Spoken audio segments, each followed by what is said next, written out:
Bonjour à tous, j'espère que vous allez bien, c'est Clélia et je suis ravie de te retrouver pour cette vidéo aujourd'hui. Alors aujourd'hui, on va parler de comment faire pour travailler depuis chez soi.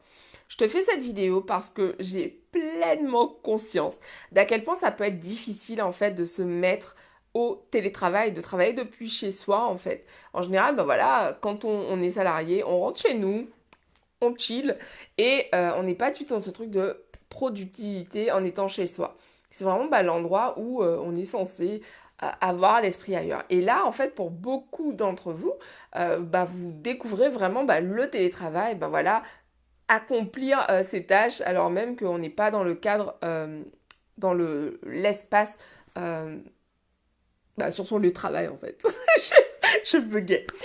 Donc voilà, donc l'idée en fait c'est vraiment de réfléchir à ça. Ok, qu'est-ce que je mets en place? Comment je fais?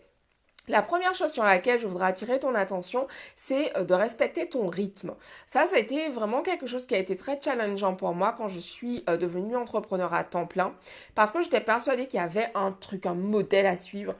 Et du coup, à l'époque, on parlait beaucoup donc du Miracle Morning.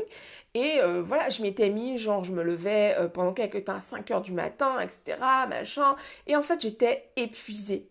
J'étais littéralement chaos technique, en fait, parce que, mon rythme, c'est le soir. J'adore travailler le soir. Et ce sont vraiment des moments où je suis hyper productive, où vraiment j'arrive à abattre énormément de travail parce que toute mon attention, tout mon focus est mis sur les tâches que je suis en train de réaliser et surtout parce qu'en fait l'environnement est beaucoup plus calme. Je veux dire, j'habite en appartement et quand je travaille le soir, on n'entend rien du tout, pas un bruit et c'est génial, j'adore ça en fait. Et du coup, je profite d'autant plus de ma journée pour danser, parler, voilà, faire ce que je ne ferais pas le soir en fait. Et ça me convient. Donc ça, c'est mon rythme. Mais toi, quel est ton rythme? Je t'invite déjà à te poser cette question dans un premier temps. Ensuite, dans un second temps, c'est ce truc de to-do list. Alors, to-do list, ça c'est le truc qui m'a posé problème pendant des années. En fait, je faisais des to-do list à rallonge, genre le truc long comme ça, avec 36 000 tâches à faire dans la journée. Et tous les jours, j'étais déçue parce que je ne réussissais pas à accomplir les tâches qui étaient sur ma to-do list. Je me sentais frustrée, j'avais l'impression d'être nulle.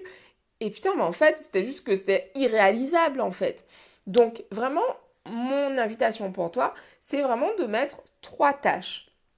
Quelles sont tes 3 tâches prioritaires pour cette journée? Si tu devais faire 3 choses aujourd'hui, indispensables, qu'est-ce que ce serait? Et une fois que tu as défini ces 3 tâches, et je t'invite à le faire la veille au soir. Donc ta journée de travail se termine. Avant de fermer ton ordinateur, tu écris, ok, demain, quelles sont les 3 actions que je réalise en fait. Et il se peut, c'est la vie, que le lendemain, finalement, tu as un autre truc plus chaud qui débarque et que tu dois traiter. Ok. Mais vraiment, garder en tête ce truc de j'ai des actions, des tâches prioritaires et que je vais vraiment traiter directement. Ce qui m'amène au point suivant, faire ce qui est chiant en premier lieu.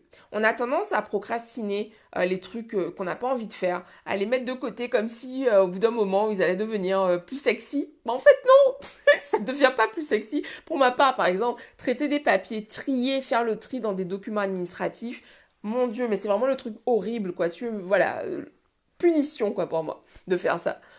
Mais pourtant, c'est nécessaire de le faire à certains moments, en fait. Donc, plutôt que de le mettre sous la pile de choses à faire, ta to-do list de 40 000 trucs, là, ok, mets-le sur le dessus de la pile. Vas-y, libère-toi de ça. Parce que, en fait, une fois que tu es libéré, waouh, la place. La place qui est disponible. Donc voilà, c'est mon deuxième conseil pour toi. Et puis, troisième conseil, c'est vraiment d'avoir un lieu où tu travailles, en fait. Travailler du lit, peut-être que ça fonctionne super bien pour toi et que tu arrives à être hyper productif et que le soir quand tu vas te coucher ça ne te dérange pas. C'est mon cas.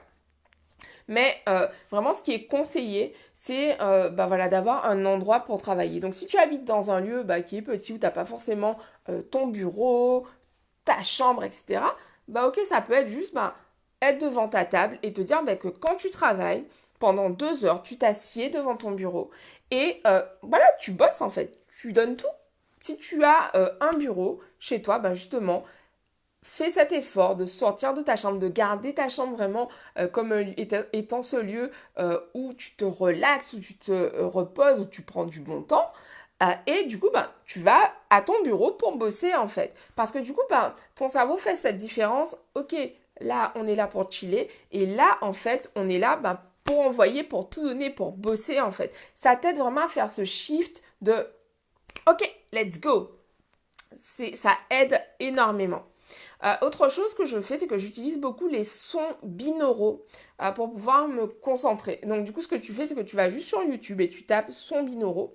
Moi, ce que j'ai fait, c'est que j'ai acheté un package de sons binauraux de 4 heures. Et du coup, quand je travaille, en fait, je mets en gros ces audios, ces sons binauraux, je les mets. Voilà, et du coup, ça m'aide à rester focus, à rester concentré sur ce que je fais. Donc voilà, donc ce sont ces conseils que j'avais envie de te partager. Et le petit bonus pour la fin, le mode avion. Vraiment, je t'invite et je le dis systématiquement, mets ton téléphone en mode avion pour pouvoir travailler.